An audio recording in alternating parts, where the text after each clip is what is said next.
યાત્રાધામ ચોટીલામાં છેલ્લા 2 દિવસથી વરસાદી સિસ્ટમ સક્રિય છે અને આ સમયગાળામાં લગભગ 20 ઇંચ જેટલો વરસાદ પડ્યો હતો।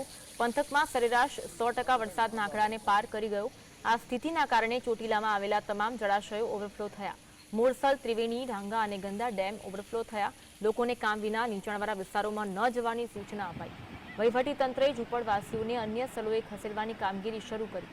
પાણી ભરાવા અને વીજપોલ પડી જવાના કારણે ચોટીલાના ઘણા ગામડાઓમાં વીજ પુરવઠો ખોરવાયો છે।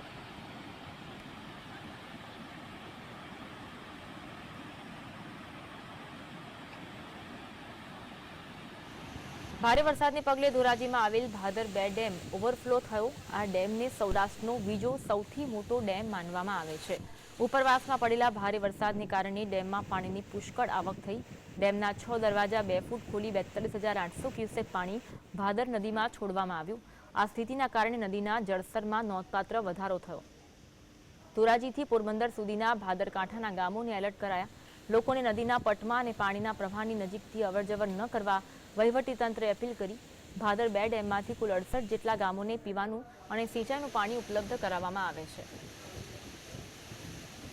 હાલ ભાદર 2 ડેમ ઉપર ઉપરવાસના વરસાદ અને સ્થાનિક વરસાદને કારણે પાણીની આવક થયેલ છે।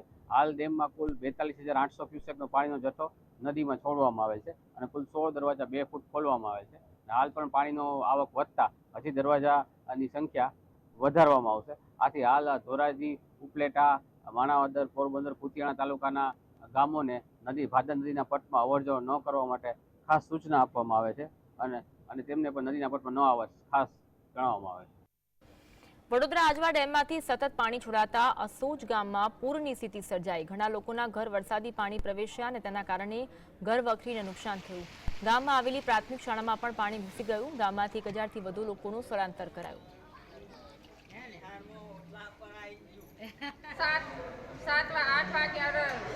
7 વાગ્યા પાણી આવ્યું। નુકસાન કેટલું થયું છે? નુકસાન તો કશું જ રહ્યું નથી। ઘરમાં નુકસાન, ખાવું પીવું, ઘર બાર બધું તૂટીને નીચે પડી ગયું નથી। વાસણ કુસણ કશું ઘરમાં રહ્યું નહીં। તો આ તમે ખાવું પીવું હું સાજ ને કે કેટલું નુકસાન? નુકસાન તો હશે વળી લાખ 1.5 લાખનું નુકસાન હશે। ઓછું વધારે પણ ઓછું નહીં। ગાડીઓ બધું નવરું થઈ ગયું, કશું જ નહીં। બાઇક હતી પહોંચની એ પણ નવરી થઈ ગઈ, પાણીમાં ડૂબી જઈએ। રાતે 2 વાગે પાણી ઘૂસી ગયું ગામમાં અને સરેરાશ ગામમાં પાણી ફરે છે। લોકો હેરાન થઈ જશે, લોકોના મકાનો પડી ગયો છે, લોકોના ઘરોમાં પાણી પહેરી ગયો। કોઈ વર્ષથી આટલું પાણી નથી આવ્યું પણ આટલું પાણી આવતો અમને ડર લાગી ગયો છે। કેટલા લોકોનું સ્થળાંતર કર્યું હશે? સર આખું અડધું ગામ 50%